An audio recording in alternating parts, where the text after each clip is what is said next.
Hey, this is Ian Prescott with ECRHA TV, bringing you the highlights from Feasterville, Pennsylvania from this past week. A 3 o'clock puck drop marked the start of our first Feaster game between the Pittsburgh Panthers and the Slippery Rock Pride. The intensity was apparent in the first minute as both teams traded shots back and forth to open the game. However, it was Slippery Rock who would strike first, as Justin Barry would score an unassisted goal to give the Pride the early 1-0 lead. Although it would not last, as the duo of Carlin Crombie and Matthew Wojcik hooked up twice to produce two power play goals in the span of 25 seconds to give Pitt a 2-1 lead. With under a minute remaining, Crombie would finish off his hat trick, scoring a goal that was set up by, who else, Matthew Wojcik. The Panthers would take their 3-1 lead into the second period. The second period started out much like the first, with both teams trading scoring chances, but no goals were scored until Chad White put one home and cut the Pitt lead to 3-2. That would be the closest the Pride would get as Pittsburgh rattled off an impressive 5 unanswered goals in the final 6 minutes of play, scoring a hat trick in the second period alone. Nathan Gerger opened the scoring for Pitt with a tally at 5:34 in the second. Kuka would also close out scoring as his final tally snuck by goaltender Christian Ricketts with 17 seconds remaining. Going into the final standard, the Panthers held a commanding 8-2 lead. Play carried back and forth as both goalies would make some good saves to keep it at 8-2. Pittsburgh down again would add another tally with 2:21 left in the third as James Hogard would tally his second of the game to make it 9-2, which would mark the end of the scoring. Pittsburgh coasted to a 9-2 victory over rival Slippery Rock.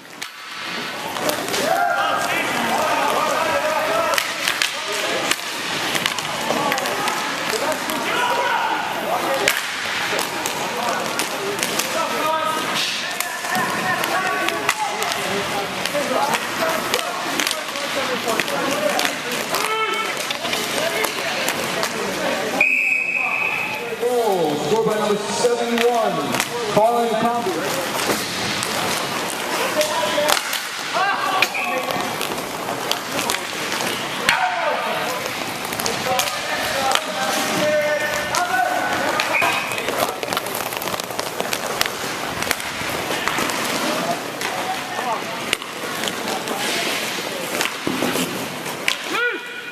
The second of the ECRHA featured games of Battle of Eastern Pennsylvania took place as the Neumann Knights faced off against the Temple Owl. With just a minute after a puck dropping, Temple took an ill-timed checking penalty, which led to the first of the two Anthony Hinger's goals.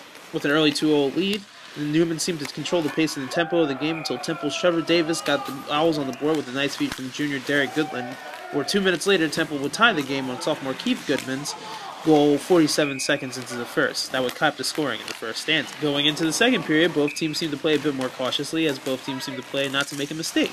As both goalies made some quality saves, the game remained 2-2 until Newman's Robert Robinson from Springfield, PA took a nice feed from Ed Jones to give Newman the 1-goal lead. That would be the only goal scored in the second, as Newman took the 3-2 lead into the third. The final period proved to be what quite possibly was the best 12 minutes of hockey played so far this weekend, as both teams traded scoring chances in the third. Temple finally broke through and tied the game on a Scott Cablefish goal halfway through the period. Temple took advantage of the momentum from the Cablefish goal and struck 3 minutes later as Davis tallied his second goal of the game to give Temple a 4-3 lead, with little over 3 minutes left in the game. Credit Neumann coach Lee Strophe for immediately calling a timeout after the Davis goal to calm him and refocus his teams for the stretch run. It paid off. With 24 seconds left, Nick Allison fired a one-timer past Temple goalie John Mailer to tie the game at 4. And as it would seem that this game was destined to end as a 4-4 draw, with only 6 seconds after the Allison goal, Hinger completed his hat trick to give Neumann a 5-4 lead in front of a stunned crowd in Feasterville, PA. Temple tried to even up the score and salvage the tie, but Neumann held on for a crazy 5-4 victory in what turned out to be the most thrilling featured game so far this year.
that's a summary of another weekend here for the ECRHA. This is Ian Prescott from ECRHA, thanking you for watching another highlight video, and we'll see you next weekend in Pottstown, PA.